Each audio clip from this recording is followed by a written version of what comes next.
If you read a lot of history, 100, 200 years ago, people had these very powerful anchors in their life. A lot of it came from religion, or it could be from the community that you lived in. And when all of those anchors are thrown away, and there's nothing kind of keeping people together, and there's no sense of belonging to anything larger than yourself, it creates a form of madness in people.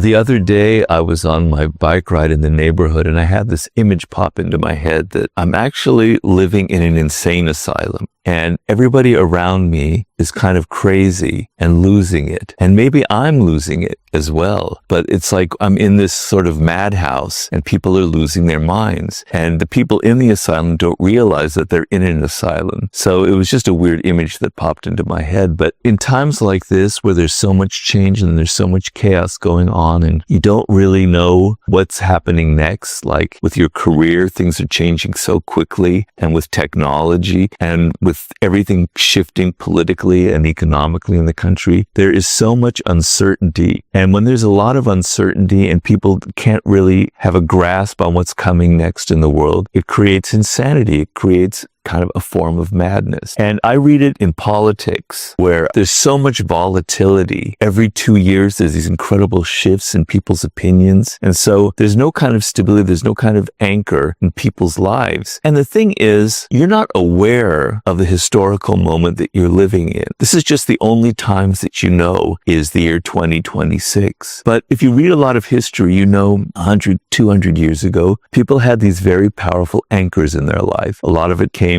from religion, or it could be from the community that you lived in. And when all of those anchors are thrown away, and there's nothing kind of keeping people together, and there's no sense of belonging to anything larger than yourself, it creates a form of madness in people. So what do you do to combat that? How do you stay sane? Well, the first thing is you have to realize that you probably aren't sane. Like, I do this every day in my meditation. I meditate every morning, and I'm very aware as I'm doing that my thoughts and my ideas are like programmed from outside of me. They're programmed from Instagram. They're programmed from all the media that we consume. So you have to first be aware of the fact your emotions are continually being played on. You're being manipulated. People are continually riling you up. You don't have control over your own emotions, over your own mind. So to have the awareness, first of all, that you probably are one of the inmates of the asylum, that you probably are a bit insane or mad, is a very important step. And then you have to reclaim yourself in a little bit. You have to reclaim who you are. You have to reclaim some mental space. So I very much advise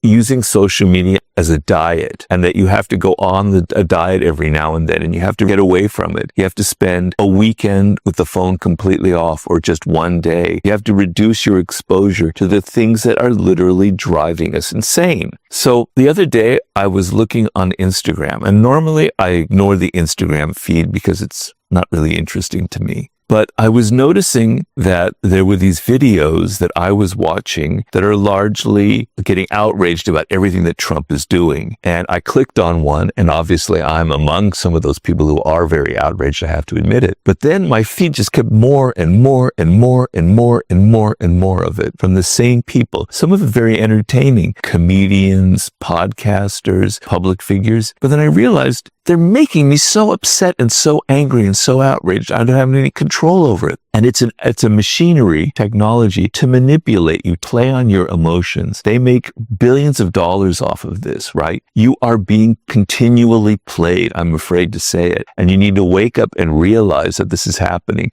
that you are one of the inmates in this asylum, and you need to step back from all of these forces that are continually playing on your emotions. That's sort of how I would suggest dealing with these times.